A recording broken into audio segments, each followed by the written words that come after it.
dari Bawaslu Kota Semarang. Selamat pagi, Mbak. Selamat pagi. Nah, gimana nih? Alhamdulillah bisa datang ke sini ya akhirnya ya.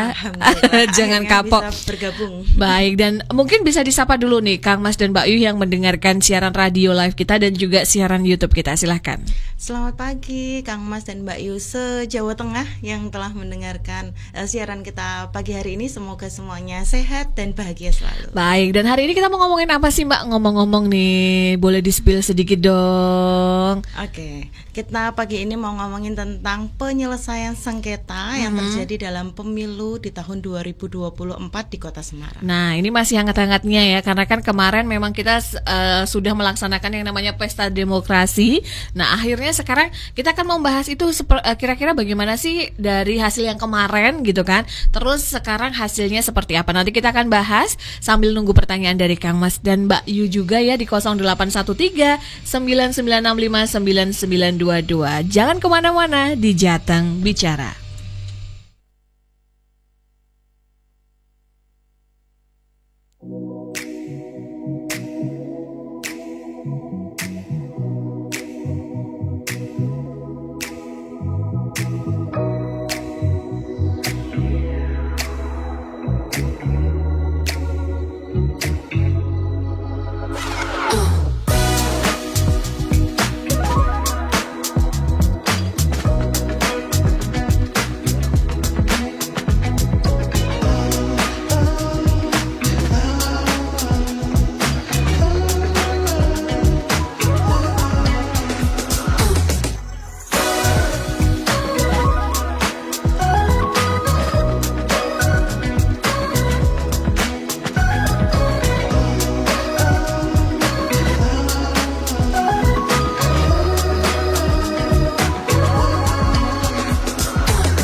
Jateng Radio, dengerin Jateng dari mana saja. Jateng bicara nih Kang Mas dan Mbak Ayu, masih bersama dengan Mbak Maria dari Bawaslu Kota Semarang. Nah, mungkin ini kalau Kang Mas dan Mbak Ayu ada yang mungkin sudah tahu ya Bawaslu itu apa gitu. Nah, mungkin kalau untuk Gen Z atau mungkin bahkan yang belum menggunakan hak pilihnya, mungkin ada yang penasaran kan, apa sih Bawaslu seperti itu kan. Nah, mungkin bisa dijelaskan nih Mbak Maria, sebenarnya Bawaslu sendiri itu apa sih gitu?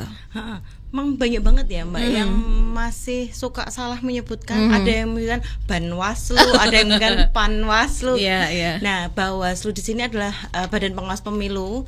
Mungkin beberapa dari kita mengetahuinya itu hanya penyelenggara pemilu itu hanya ada KPU saja ya kan, yang paling terkenal kan Komisi Pemilihan Umum. Tapi ternyata sebenarnya itu ada juga Badan Pengawas Pemilu. Dan sebenarnya ada satu lagi nih. Apa itu? DKPP. DKPP. Dewan Kehormatan Penyelenggara Pemilu. Itu yang menaungi untuk Bawaslu dan KPU sebagai penyelenggara pemilu. Jika kita melanggar etik, kita akan nanti diproses di DKPP seperti itu. Jadi jangan khawatir, masih ada yang juga bisa mengawasi Bawaslu, karena kan Bawaslu mengawasi KPU.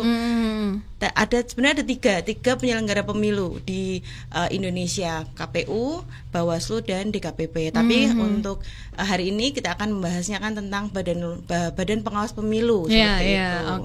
Jadi seperti itu ya. Kalau misalkan penyelenggaraan pemilu itu ya nggak cuma KPK ya Mbak ya, KPU. tapi KPU ya, KPU, tapi juga ada yang namanya Bawaslu di masing-masing kabupaten kota, provinsi, RI dulu, RI, provinsi, lalu ada kabupaten kota, itu yang bersifat permanen. Nah, kita juga saat penyelenggaraan pemilu kita ada juga yang bersifat ad hoc di tingkat kecamatan, itu ada Panwaslu kecamatan, lalu di tingkat kelurahan atau desa itu ada pengawas kelurahan atau desa, lalu di tingkat TPS itu juga ada pengawas TPS.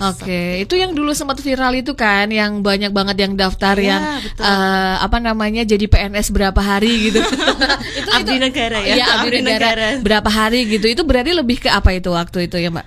Itu PTPS. PTPS itu karena dia hanya 30 hari ya. Iya, betul-betul. 30 hari mendapatkan uang kehormatan. Jadi mereka merasa bekerjanya cuma 1 hari di hari itu.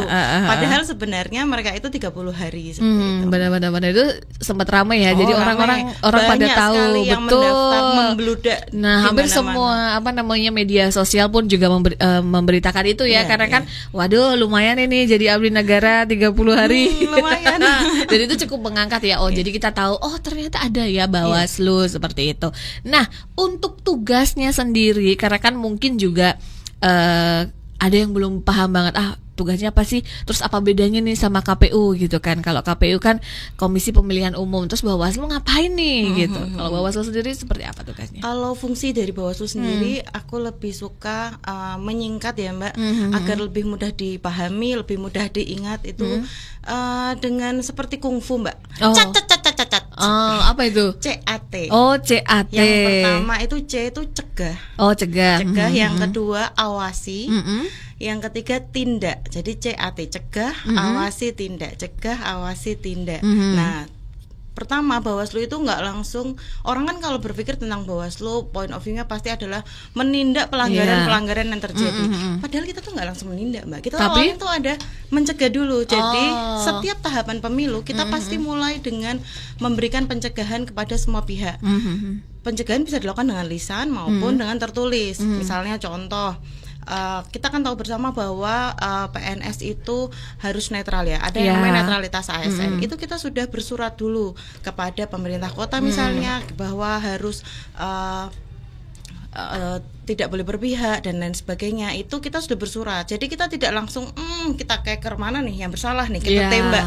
Kita upaya pencegahan itu kita maksimalkan.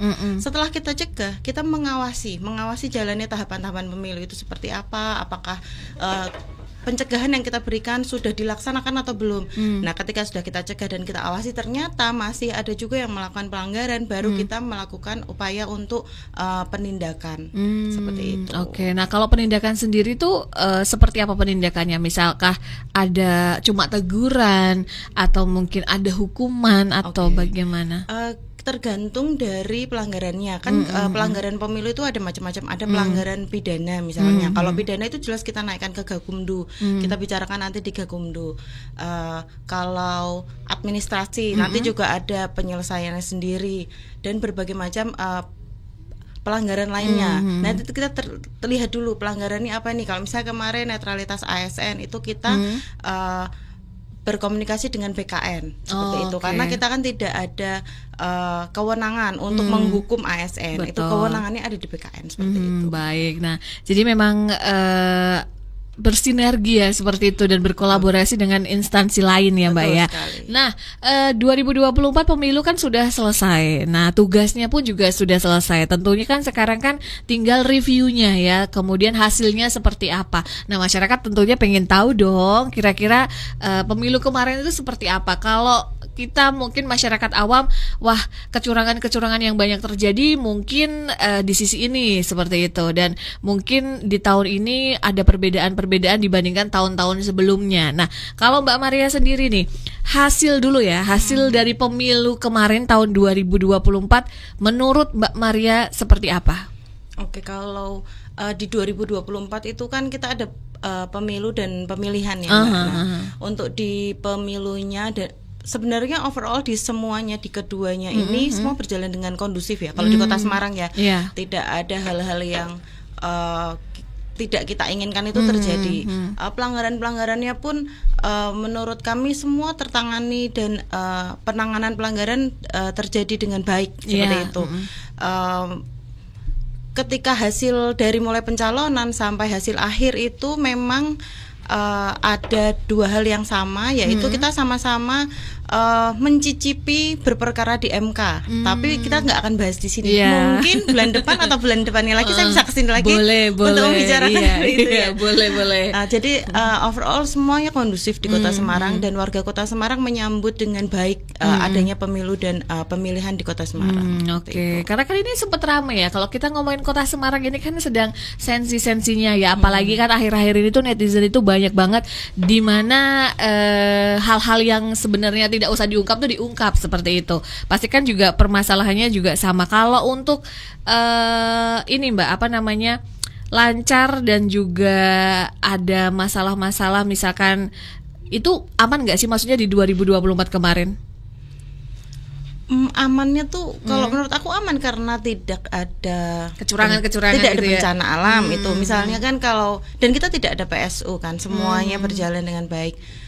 Menurut Bawaslu ya, semua upaya-upaya pencegahan yang diberikan oleh Bawaslu diterima dengan baik oleh semua pihak seperti itu. Kalau masalah kalau kecurangan, kita tidak mengenal kecurangan pemilu ya, adanya penanganan pelanggaran. Penanganan pelanggaran ada atau enggak Mbak? Penanganan pelanggaran ada di beberapa sisi, seperti di netralitas ASN kita ada, di sengketa juga kita ada gitu, di beberapa kasus seperti itu. Tapi semua tertangani dengan baik, semua berjalan sesuai dengan peraturan perundang-undangan. Yang penting kan itu. Jadi akhirnya pun juga sudah terpilih juga ya kan, sudah terlantik juga. Nah, nanti kita akan tanya nih pelanggaran yang paling banyak kira-kira di mana nih Kang Mas dan Mbak Ayu. Nanti kita akan tanya dengan Mbak Maria tentunya, sambil menunggu pertanyaan-pertanyaan dari Kang Mas dan Mbak Ayu semuanya. Yang pengen bertanya boleh ya di 0813 9965 9922. Kita akan istirahat sebentar, jangan kemana-mana, tetap di Jateng Bicara.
Jateng Radio dengerin Jateng dari mana saja, masih di Jateng bicara nih Kang Mas dan Mbak Ayu, dan masih dengan Mbak Maria tentunya dari Bawaslu Kota Semarang. Nah, tadi kita sudah beberapa ngobrol nih Kang Mas dan Mbak Ayu. Sekarang saya mau tanya nih, kalau tadi kan Mbak Maria sempat bilang ya, kalau di pemilu itu ada pemilu dan pemilihan, istilah pemilu dan pemilihan. Nah, sebenarnya itu bedanya apa gitu? Karena kan pemilu kan juga milih, pemilihan juga milih gitu kan. Nah, kadang itu bikin bingung. Nah, kira-kira boleh dijelaskan ini, Mbak? Oke, memang untuk orang awam menganggapnya, semua itu pemilu, pemilihan umum. Iya. Nah, kalau pemilu sendiri itu merupakan sarana kedaulatan rakyat yang digunakan untuk memilih presiden, wakil presiden, anggota DPRD provinsi, kota, DPD dan DPR RI. Kalau pemilihan itu biasanya masyarakat awam mungkin lebih sering menggunakan istilah pilkada atau pemilihan kepala daerah seperti gubernur, wakil gubernur, bupati, wakil bupati dan wali kota dan wakil wali kota. Perbedaannya sebenarnya itu. Jadi ada bedanya, tidak disamaratakan semua ya. Oke, nah kalau ada sengketa tentunya ini yang bikin masyarakat penasaran juga. Kalau misalkan terjadi sengketa dalam pemilu, nah itu Bawaslu cara menyelesaikan sengketanya itu bagaimana? Oke, ini kita berbicara tentang penyelesaian sengketa yang ada di pemilu. Sengketa itu kan terjadi bukan hanya di pemilu sebenarnya, di mana-mana ya. Tapi ini kita khusus apa sih penyelesaian sengketa di dalam pemilihan umum atau di dalam pemilu. Sebenarnya kenapa terjadi sengketa? Karena ada satu pihak yang dirugikan atas suatu hal dari pihak yang lain seperti itu. Nah, di penyelesaian sengketa dalam pemilu itu sebenarnya terbagi menjadi dua. Yang pertama adalah sengketa proses dan yang kedua adalah sengketa hasil. Nah, sengketa proses itu menjadi kewenangan dari Badan Pengawas Pemilu. Sengketa proses. Nah, kalau sengketa hasil itu menjadi kewenangan Mahkamah Konstitusi. Biasanya kan kita mengetahui ya, pasangan presiden dan wakil presiden waktu itu juga pernah untuk misalnya mengajukan sengketa hasil di MK, dan itu sangat seru waktu itu kita mengikuti. Nah, itu sengketa hasil memang menjadi kewenangan MK seperti itu. Kalau sengketa proses itu ya contohnya misalnya sengketa yang terjadi dalam proses pemilu itu memang menjadi bagian dari Bawaslu.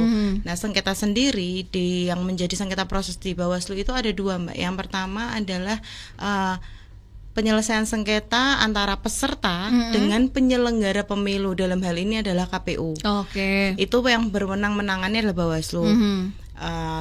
Di Kota Semarang tapi tidak ada sengketa ini ya, tidak ada. Jadi di Kota Semarang, tapi di kota-kota lain itu memang ada yang bersengketa seperti itu. Nah, yang satunya adalah penyelesaian sengketa antar peserta. Jadi antar peserta pemilu. Nah, itu juga di Bawaslu penyelesaiannya. Itu berarti misalkan saya calon sama calon yang satunya, kemudian saya bersengketa gitu. Karena ada salah satu pihak yang dirugikan atas perbuatan pihak yang lain. Nah, itu nanti Bawaslu yang bisa menangani. Itu yang terjadi di Kota Semarang yang antar peserta. Tapi yang peserta dengan penyelenggara di Kota Semarang tidak ada. Tidak ada ya. Aman ya berarti ya. Aman kalau dengan penyelenggara pemilu. Nah, kalau sengketa yang paling yang ada di Semarang itu contohnya seperti apa nih, Mbak, yang kemarin terjadi di 2024? Waktu pemilu ada tiga permohonan yang masuk. Nah, saat pilkada itu memang kita tidak ada permohonan seperti itu. Jadi hanya ada saat pemilu, karena kalau pemilu ya nggak bisa kita hindari ya. Sangat banyak sekali anggota DPR, anggota DPD, anggota DPR provinsi, kota, itu jumlahnya sangat banyak gitu. Kita melihat banyak sekali alat peraga kampanye yang terpasang. Nah, memang yang terjadi di Kota Semarang ada 3 ya, rata-rata itu sama, Mbak, yaitu saling menutupi. Nah, kita bahas satu persatu ya. Mungkin kita bisa bahas dulu yang di pertama kali permohonan masuk itu dari Kecamatan Gajah Mungkur. Kecamatan Gajah Mungkur, permohonan masuk ke Panwaslu tingkat kecamatan. Itu ada dari Partai Kebangkitan Nusantara yang alat peraga kampanyenya itu tertutupi oleh salah satu APK dari Partai Amanat Nasional, seperti gitu. itu. Ya, Nah, yang dilakukan oleh Panwaslu Kecamatan adalah yang pertama berkomunikasi dulu dengan Bawaslu karena itu wajib ya, dengan Bawaslu Kota, dengan Bawaslu setingkat di atasnya, lalu mempertemukan kedua belah pihak, lalu mengadakan mediasi. Nah, mediasinya itu menghasilkan yang pertama adalah termohon mau memindahkan APK-nya agar tidak menutupi, seperti itu. Nah, tapi yang kedua adalah mereka menyadari bersama bahwa alat peraga kampanye yang mereka pasang itu melanggar Perwal 65 Kota Semarang karena di tiang listrik seperti itu. Jadi mereka akhirnya nggak cuma satu yang dipindah, tapi kedua-duanya dipindah dan dipasangkan dengan benar sesuai agar tidak melanggar Perwal, seperti itu. Menarik ini. Kalau pohon itu sebenarnya boleh nggak sih, Mbak? Kalau menurut Perwal itu peraturan wali kota nomor 65 itu sebenarnya nggak boleh, Mbak. Jadi boleh, di situ ya? rigid memang sudah ditentukan memaku pohon di tiang listrik atau sekian meter dari sekolah, dari kantor pemerintah, itu nggak boleh, dari tempat ibadah, itu banyak itu sebenarnya. Tapi kenyataannya banyak ya kemarin ya, mungkin karena saking banyaknya ya. Nggak ada tempat lagi. Aku malah baru tahu loh kalau ternyata saling menutupi baliho itu pun juga boleh dilaporkan gitu ya kan. Boleh dimintakan permohonan. Selain itu apa lagi nih, Mbak? Itu kan tadi Kecamatan Gajah Mungkur. Ya, itu Kecamatan Gajah Mungkur saling menutupi ya. Ada juga di Kecamatan Banyumanik. Itu ada, ini bukan baliho ya. Kalau ini di Kecamatan Banyumanik itu permohonan datang dari Partai Demokrasi Indonesia Perjuangan atau PDIP.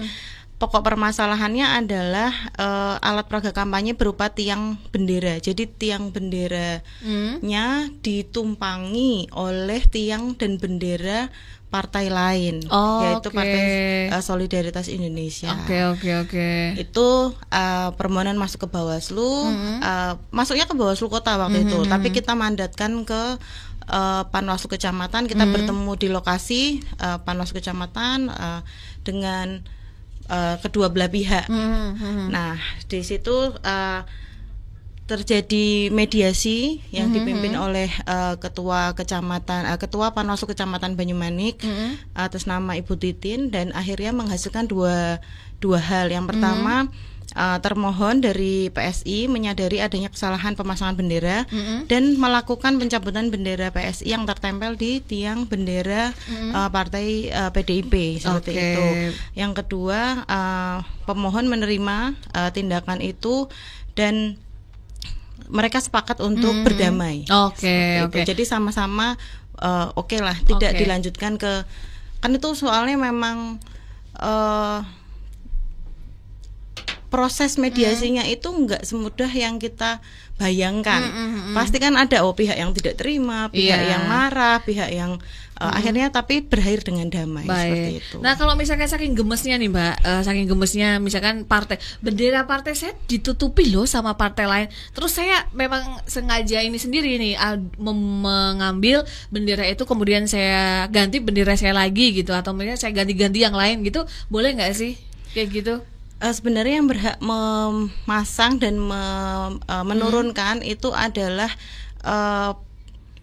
tim kampanye yang terdaftar di KPU sebenarnya. Tapi kan kalau itu kan ini ya, Mbak, kalau pokoknya aku ambil sendiri, itu kan sebenarnya tidak sesuai dengan perundang-undangan ya. Ketika mau berjalan, biasanya tim kampanye sudah paham, kalau ada seperti ini kita harus bilang ini ke Bawaslu. Nanti Bawaslu akan menengahi, karena mungkin orang juga takut nanti kalau aku ngambil dikira aku mencuri misalnya, seperti atau merusak, karena masuk ke pidana, Mbak, kalau merusak alat peraga kampanye seperti itu nanti masuknya ke ranah penanganan pelanggaran. Tapi kalau tidak dirusak tapi dilaporkan ke Bawaslu, itu ranahnya menjadi penyelesaian sengketa. Itu. Baik, itu kan tadi ada 2 kecamatan. Kemudian ada lagi nggak kecamatan yang berikutnya nih, Mbak? Ada lagi kecamatan yang terakhir itu adalah Kecamatan Tembalang. Seperti itu. Jadi Tembalang, Banyumanik, dan Gajah Mungkur. Justru daerah-daerah sini-sini semua. Daerah-daerah sini yang harusnya mungkin warganya aman-aman aja ya, justru malah banyak sengketa di situ ya. Mungkin karena banyak ya, Mbak. Banyak. Kalau Gajah Mungkur itu kan lingkup wilayahnya kecil. Kalau Tembalang lingkup wilayahnya besar. APK-nya juga paling banyak. Kemarin saat kita penurunan APK lumayan, APK di Kecamatan Tembalang itu lumayan banyak sampai ribuan. Jadi Panwaslu Kecamatan saat hari H menurunkan itu hari tenang, mereka sangat luar biasa effortnya karena sangat banyak. Karena orang masang aja, itu nggak mau ngambil. Betul. Itu kalau misalkan orang lain mau manfaatkan gitu kan warga sekitar, karena kan lumayan ya, itu ada kayu-kayu segala macam, itu boleh nggak sih sebenarnya, Mbak? Kalau ini tidak dengan undang-undang ya. Kalau ini menurut saya secara pribadi ya. Menurut saya secara pribadi ketika masyarakat sudah selesai itu akan menjadi sampah pemilu ya sebenarnya. Karena kalau Bawaslu ngambil di hari H dengan Satpol PP, ketika itu bukan bendera partai ya Mbak, itu baliho biasa kan banyak. Itu pun kita agak bingung dalam membuangnya gitu ya. Kita harus berkoordinasi dengan pemerintah kota, dinas dinas kebersihan itu untuk ini mau dibuang mana nih? Seperti itu sih. Cuman kalau biasanya sih masyarakat kalau sudah hari tenang mereka ngambil, kita juga kan nggak tahu ya Mbak. Seperti itu. Kadang mereka lebih cepat ya ngambil. Oh iya. Apalagi yang ukurannya cukup besar mungkin. Biasanya untuk Mbak ini dipakai buat ini boleh nggak? Aduh bilang aja sama yang punya. Aku biasa kalau ditanyain aku bilang gitu sih. Oke, ini ada pertanyaan beberapa yang masuk seputar sengketa juga. Kita akan mencoba menjawab satu persatu ya Mbak ya. Santi yang ada di Senjoyo. Sebentar semacam oh ini Yono yang ada di Sedayu Permai. Apakah sengketa yang terjadi saat proses pemilihan ini bisa ditarik jadi bahan atau penguat saat terjadi sengketa hasil katanya? Oke. Apakah sengketa yang terjadi saat proses, berarti sengketa proses bisa menjadikan tergantung kasusnya sih. Bagaimana kalau hasil itu kan di MK itu banyak sekali hal yang akhirnya kita masukkan. Kalau di Bawaslu itu kan kita sebagai mata dan telinga Mahkamah Konstitusi karena Bawaslu yang di lapangan. Kalau dari biasanya kalau seperti itu kan dari parpol atau dari calon, itu menurut aku sih tidak masalah ya, bisa-bisa saja asal sesuai dengan apa yang dipermasalahkan di Mahkamah Konstitusi. Kalau nggak sesuai ya diketawain hakim MK nanti. Oke, seperti itu ya. Terus saya akan cari lagi nih, ada dari Kudus. Perkenalkan saya Luna dari Kudus. Mau bertanya, apa langkah yang bisa diambil nih supaya berita hoax atau provokasi saat sengketa ini tidak memecah belah warga dan menimbulkan keresahan, apalagi kekerasan? Oke, itu pertanyaan yang sangat bagus ya. Sebenarnya kalau penyelesaian sengketa itu tidak ada hubungannya dengan hoax, tapi dalam pemilu itu sangat banyak terjadi hoax. Makanya yang pertama kita harus selalu cross check. Ketika kita mendengar sebuah kabar, kita harus cross check dulu kemana. Nah tergantung hoaxnya itu tentang apa. Misalnya hoaxnya tentang sesuatu, kita bisa tanyakan mungkin ke pihak-pihak terkaitnya. Misalnya hoaxnya tentang Bawaslu nih, misalnya Bawaslu Kota ada hoax Bawaslu Kota adalah jelmaan siluman buaya misalnya. Nah itu segeralah bertanya ke website resminya. Nah itu kita harus selalu cek. Misalnya ada di Instagram, ternyata itu bukan resmi, kita tanyakan saja ke website resminya. Tanyakan ke orang yang mumpuni tentang hal itu, seperti itu. Dan jangan, kalau nggak ngecek jangan percaya. Dan kalau nggak ngecek dengan pasti kebenarannya, jangan dilempar ke grup, misalnya ke grup keluarga, ke grup tetangga. Itu sering terjadi ya Mbak. Betul sekali. Oke, baik, kira-kira seperti itu ya. Ini di YouTube juga tetap adil dan transparan untuk Bawaslu ya, dari Amira, dan ada Titin Salimah hadir. Baik, nanti kita akan lanjut untuk menjawab pertanyaan-pertanyaan lagi nih Kang Mas dan Mbak Yu, sambil menunggu pertanyaan-pertanyaan dari Kang Mas dan Mbak Yu yang belum disampaikan. Mumpung ada Mbak Maria di sini ya, yang akan menjawab pertanyaan-pertanyaan. Jadi kita akan istirahat sebentar, tetap di Jateng Bicara.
Jateng Radio, dengerin Jateng dari mana saja. Kang Mas dan Bayu Jateng bicara, dan masih bersama dengan Mbak Maria dari Bawaslu Kota Semarang. Nah, sekarang kita akan masuk ke sesi menjawab pertanyaan nih, Kang Mas dan Bayu. Terima kasih yang sudah mendengarkan. Ini Pak Dwi Jaya juga hadir di YouTube. Ada Pak Jaya ya, mantap katanya. Selamat pagi Pak. Kemudian ada Sinargo Roni Ruli. Salut buat pemerintah, semangat terus meretas sengketa pemilu Bu. Oke.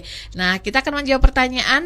Tadi sudah ada beberapa yang kita jawab. Berikutnya ini ada dari Hasnan yang ada di Medoho. Menurut Bawaslu, pelanggaran-pelanggaran dalam pemilihan seperti apa sih yang terindikasi kuat nih pengaruh pada pemilihan? Oke. Permasalahan ya Mbak. Permasalahan. Kalau permasalahan itu banyak sekali permasalahan dalam pemilu yang kita alami, terutama di pemilu serentak 2024 ya. Tapi kalau yang berindikasi kuat, sebenarnya semua permasalahan pasti berindikasi kuat. Makanya dari itu Bawaslu itu tidak bisa bergerak sendiri. Kita ada yang namanya pengawasan partisipatif. Artinya kita mengajak masyarakat untuk ikut mengawasi, karena di Kota Semarang anggota Bawaslu itu cuma 5. Dengan Panwaslu kecamatan di 16 kecamatan itu cuma 3, di tiap kelurahan cuma ada 1. Jadi kita sangat membutuhkan masyarakat untuk ikut terus bersama-sama Bawaslu, menjadi mata dan telinga Bawaslu. Jadi saya ketika kemarin waktu masa-masa masih tahapan pemilu itu, selalu ketika sosialisasi selalu bilang ke masyarakat bahwa jangan takut, bisa menjadi mata dan telinga Bawaslu dimanapun kalian berada, karena saya nggak bisa berada di 5 tempat yang berbeda, tapi kan masyarakat ada di banyak tempat. Nah itu yang selalu Bawaslu tekankan, cegah awasi tindak ke masyarakat adalah menjadi pengawas partisipatif. Ayo bersama-sama dengan Bawaslu untuk menjadi pengawas. Oke, baik, seperti itu ya Mas Hasnan ini mungkin cowok kali ya, Hasdan yang ada di Medoho. Nah, ini sekaligus mengklarifikasi tadi pertanyaan yang agak cukup menarik dari Demak tadi ya. Jadi kalau misalkan ini salah juga dibenarkan, kalau misalkan ini benar mungkin bisa menjadi bahan koreksi, seperti itu ya.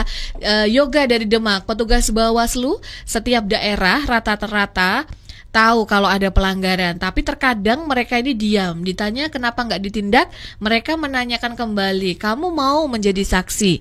Nah, kadang dengan nada yang mengancam. Bagaimana Bawaslu bisa mengklaim sebagai pengawas pemilu yang kredibel jika sengketa di wilayah mereka saja tidak mampu diselesaikan dengan cepat dan tuntas? Nah, Oke, ini dari Mas Yoga ya? Demak ya. Oke, Mas Yoga dari Demak, terima kasih untuk ceritanya. Ini kan dia sharing ya. Mungkin Mas Yoga pernah mengalami hal tersebut di kotanya masing-masing, di kabupatennya. Yang pertama, ketika kita bilang tentang sengketa yang ditunda-tunda itu sebenarnya kalau di penyelesaian sengketa itu nggak bisa Mas Yoga, karena penyelesaian sengketa terutama antar peserta pemilu itu harus putuskan, harus dilaksanakan dengan proses acara cepat yang itu dalam 1 hari sudah harus ada hasilnya. Makanya ketika ada permohonan datang ke Bawaslu, langsung di saat itu juga kita cari para pihaknya, kita undang, kita cek lokasi tempat kejadian perkaranya seperti apa. Di situ langsung kita mediasi dan biasanya langsung kita masukkan ke dalam formulir, tanda tangan surat, selesai. Nah, mungkin yang dimaksud Mas Yoga ini adalah penanganan pelanggaran. Yang pelanggaran itu memang ada jangka waktunya, seperti itu. Nah, ketika mungkin ditanya, kamu mau nggak jadi saksi? Karena dalam penanganan pelanggaran kita butuh bukti dan saksi. Ketika tidak ada buktinya, misalnya contoh ya Mbak ini, Bawaslu di sana ada money politik. Oke, ada buktinya nggak?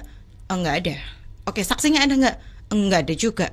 Oke, kita ke sana. Di sana nggak ada apa-apa. Nah, terus kita sebagai badan yang memang hukum ya, kita berjalan di atas hukum. Hukum itu menjadi relnya pemilu. Itu bagaimana, kan kita juga nggak bisa. Makanya saya selalu bilang ke masyarakat, jangan takut foto atau berikanlah bukti sekecil-kecilnya untuk Bawaslu bisa melakukan tindak lanjut atas apa yang sudah menjadi informasi awal di Bawaslu seperti itu. Nah, kalau tadi tanggapan yang mengancam itu tidak semua seperti itu ya petugas ya. Mungkin itu dicek pastikan kembali petugas Bawaslu bener apa enggak gitu kan. Karena kan pasti semua sudah dikasih ini ya Mbak ya. Maksudnya cara bekerjanya seperti apa gitu ya. Terus ada Devi yang ada di Jangli. Apakah laporan hasil sengketa jadi bahan evaluasi untuk Bawaslu selaku badan yang mengawasi pemilu dan juga para peserta pemilu, Bu? Kalau iya, evaluasi seperti apa yang dilakukan agar sengketa tersebut tidak terulang kembali? Oke. Kalau di Bawaslu Kota Semarang, hasil dari PSAP itu selalu kita jadikan evaluasi ke dalam. Evaluasinya seperti apa, Mbak Maria misalnya seperti itu. Evaluasinya adalah seperti ini. Ketika satu hal itu terus muncul, misalnya contohnya baliho yang saling menutupi, itu kan terus muncul tuh, ada dari 3 ada 2 yang seperti itu. Kita menjadikan itu sebagai evaluasi. Bawaslu dan KPU sebagai penyelenggara pemilu harus memberikan sosialisasi lebih banyak lagi ke partai politik, ke teman-teman partai politik agar mengetahui ini seharusnya seperti ini menurut undang-undang seperti ini. Jadi itu tidak terulang kembali seperti itu. Oke, baik. Nah, ini saya juga agak sedikit penasaran ini. Sebenarnya syarat dalam mengajukan permohonan penyelesaian sengketa pemilu itu seperti apa sih Mbak, sebelum nanti kita lanjut menjawab pertanyaan lagi. Oke. Ketika kita menjadi tim kampanye atau kita adalah prinsipalnya ya, mau aku ditutup ini balihoku, aku harus gimana nih kan, seperti itu. Yang pertama harus melakukan permohonan penyelesaian sengketa ke Bawaslu. Bisa dilakukan secara lisan maupun secara tertulis. Nah, biasanya tuh teman-teman lebih dekat dengan di tingkat kecamatan. Biasanya cepat mereka tahu, kantor Panwaslu kecamatan ada di kantor kecamatan. Mereka pasti langsung datang ke situ.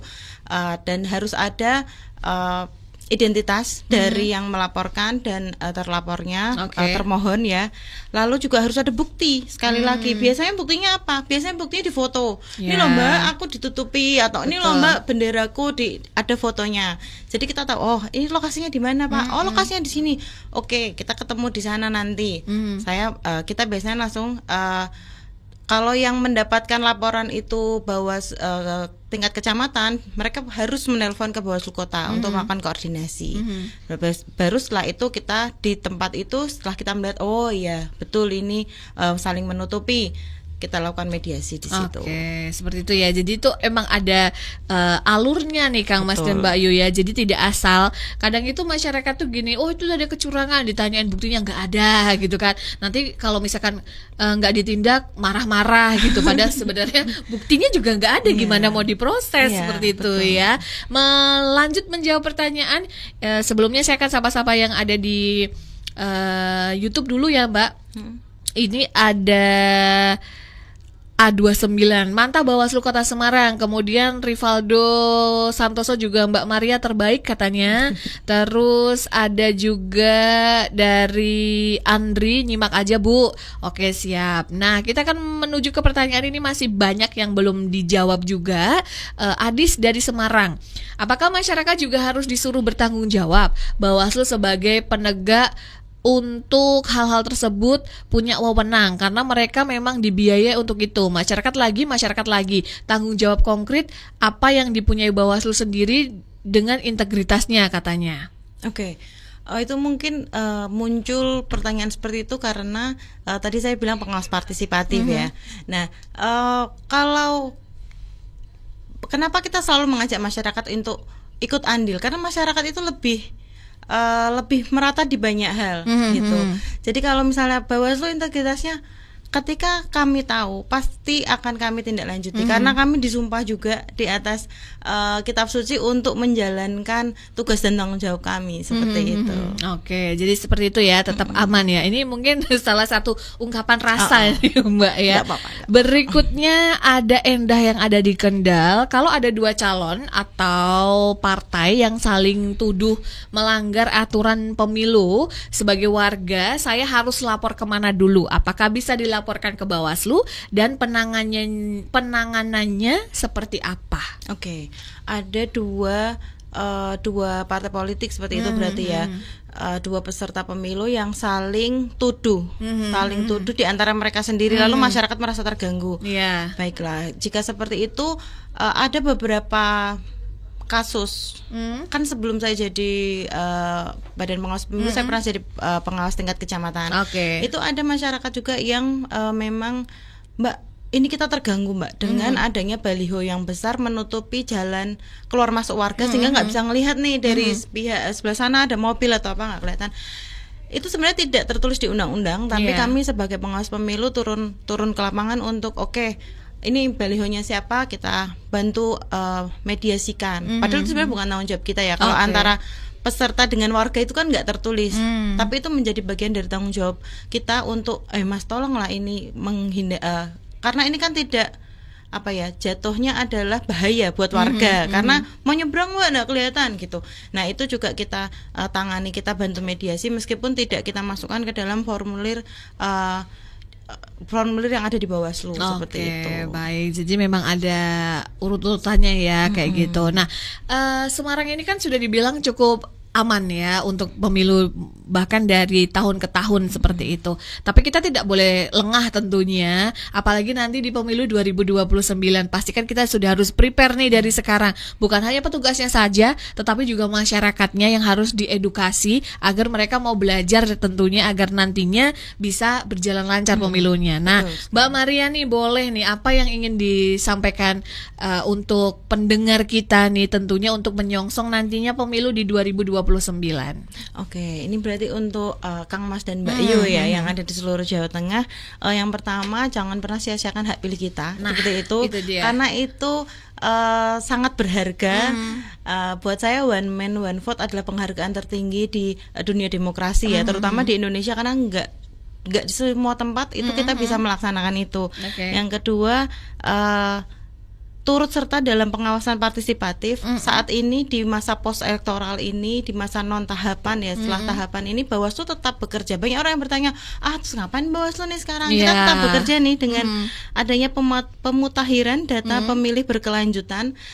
Isinya apa, Mbak? Itu teman-teman yang mungkin mengetahui bahwa adikku ini nanti di sekarang udah 17 tahun, berarti nanti 2029 dia sudah bisa memilih, atau ada saudaraku yang sudah meninggal, berarti kan dia nanti di 2029 harusnya tidak punya hak pilih lagi, sudah dihilangkan.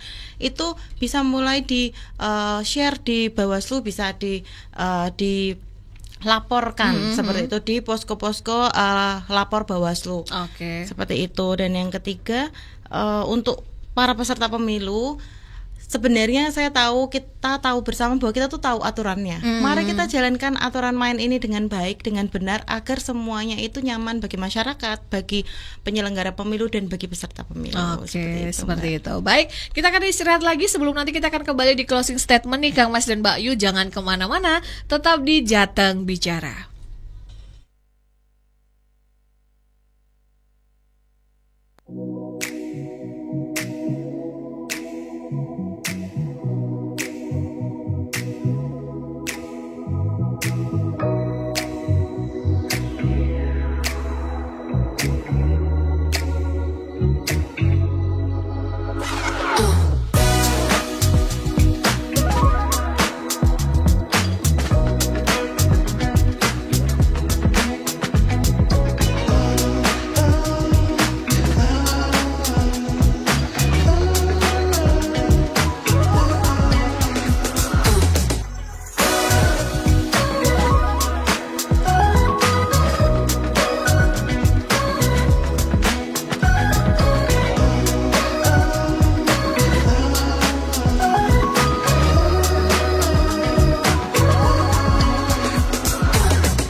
Jateng Radio dengerin Jateng dari mana saja. Jateng Bicara sudah di sesi terakhir nih Kang Mas dan Mbak Ayu. Mohon maaf kalau ada pertanyaan-pertanyaan yang belum terjawab. Terima kasih yang sudah nonton live YouTube dan juga live radio kita. Dan terakhir closing statement dari Mbak Maria nih untuk Kang Mas dan Mbak Ayu yang mendengarkan dan juga melihat tayangan YouTube kita. Monggo silahkan. Oke, untuk closing statementnya dari Divisi Penyelesaian Sengketa ya. Penyelesaian sengketa pemilu adalah cermin kedewasaan dalam berdemokrasi, karena yang kita jaga bukan hanya hasilnya tapi juga prosesnya agar masyarakat tetap percaya kepada seluruh tahapan penyelenggaraan pemilu. Seperti itu, Mbak. Oke, baik. Terima kasih kalau begitu buat Mbak Maria sudah mengedukasi dan sharing-sharing tentunya untuk masyarakat. Semoga dengan ini masyarakat lebih teredukasi dan lebih paham lagi seperti apa nantinya untuk menyongsong pemilu 2029 biar aman, lancar, dan jaya. Baik, kalau begitu saya pamit Kang Mas dan Mbak Yu dari Jateng Bicara. Mohon maaf kalau ada salah-salah kata. Semoga nanti Bawaslu tidak kapok hadir-hadir ke sini lagi. Siap. Ya Mbak Maria ya, beserta pasukan-pasukannya ya. Siap. Dan kita pamit nih Kang Mas dan Mbak Yu. Jangan kemana-mana tentunya, dan terima kasih, sampai ketemu di Jateng Bicara berikutnya. Selamat siang.